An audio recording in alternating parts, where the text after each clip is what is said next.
Effect of moisture and water on plants. The growth of plants is proportional to the amount of water present. Water is required for the manufacture of carbohydrates, to maintain a hydration of protoplasma, and as vehicle for the translocation of carbohydrates and nutrients. Internal moisture stress causes reduction in both cell division and cell elongation and hence in growth. Water stress results when the extractable water in the root zone is insufficient to meet the plant's transpiration demands. Various physiological processes in plants are affected differently by water stress.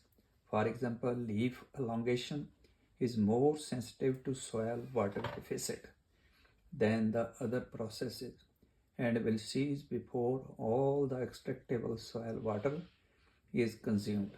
Roots grow best when soils are well supplied with moisture, but growth can occur even in relatively dry soils. When water deficit limit root development, the uptake of nutrients and water will be curtailed. The effects of irrigated and dryland moisture regime and of increasing rates on the yield of rapeseed, and found that increasing nitrogen rates up to 168 kg per hectare under irrigated and dryland conditions increase yields. However, optimizing available soil water with irrigation greatly increased the yield response to nitrogen compared to dryland condition. This illustrates clearly the limiting effect that moisture stress can have on plants' responses to applied fertilizers. It should also be noted that it is necessary to provide sufficient fertilizer to make the greatest use of available water. Yield is not the only plant property affected by soil moisture. Higher percentage of protein are generally associated with low soil moisture in case of barley. Soil moisture level also has a pronounced effect on the uptake of plant nutrients. Low level of extractable water in the root zone retard nutrient availability by impairing each of the three major processes involved in nutrient uptake.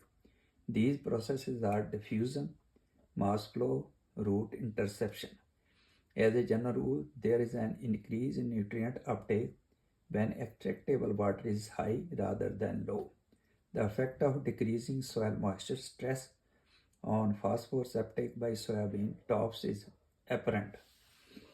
Flooding of soil pores by excessive amounts of moisture is detrimental since the resultant lack of oxygen restricts root respiration and absorption.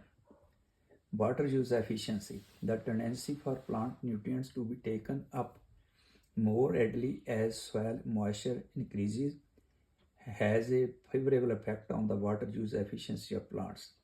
Water use efficiency is an important physiological characteristic that is related to the ability of crop to cope with water stress. Several methods are commonly used to determine water use efficiency.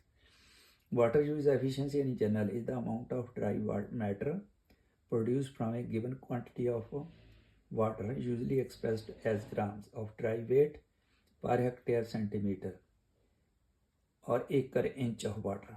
First, W use efficiency is calculated by dividing the steady state carbon dioxide exchange rate by the transpiration rate. Second, water use efficiency calculated by dividing by dry matter accumulation by water lost through transpiration. Third method, the most common method of calculating water use efficiency is by dividing the dry matter accumulation by water lost through evapotranspiration. Water use efficiency can also be increased through root zone modification by increasing water storage and root development in the profile, or by elevating such problem conditions such as poor drainage or highly salinity. Increasing soil organic matter content is also an important strategy for increasing available water holding capacity. Furthermore, deep plowing increases the water infiltration rate and increases water availability to crops. Obviously, any factor that increases yield will increase water use efficiency. Likewise, any factor reducing evapotranspiration that has no seriously deleterious effect on yield will increase water use efficiency, like intercropping. Higher water use efficiency has been reported for maize, soybean, and maize mung bean intercrops in relation to their respective monocrops. Similarly, also reported higher water use efficiency of maize copy intercropping in relation to monocropping, provided that soil water is not limiting. Placement of fertilizer nutrients is an important consideration in situation where upper portion of the root zone are subjected to rapid and prolonged drying. Fertilizer placed at depth in the root zone where soil is moist will be more effective. In arid and semi-arid regions where leaching is not a problem, improved distribution of fertilizer nutrients in the root zone can result from the occasional heavy surface dressing. Soil moisture level also influences plant growth indirectly by its effect on the behavior of soil microorganisms. At extremely low or extremely high moisture levels, the activity of organism responsible for the transformation of a nutrient into plant available form is inhibited. Thank you very much. Please subscribe, like, and comment.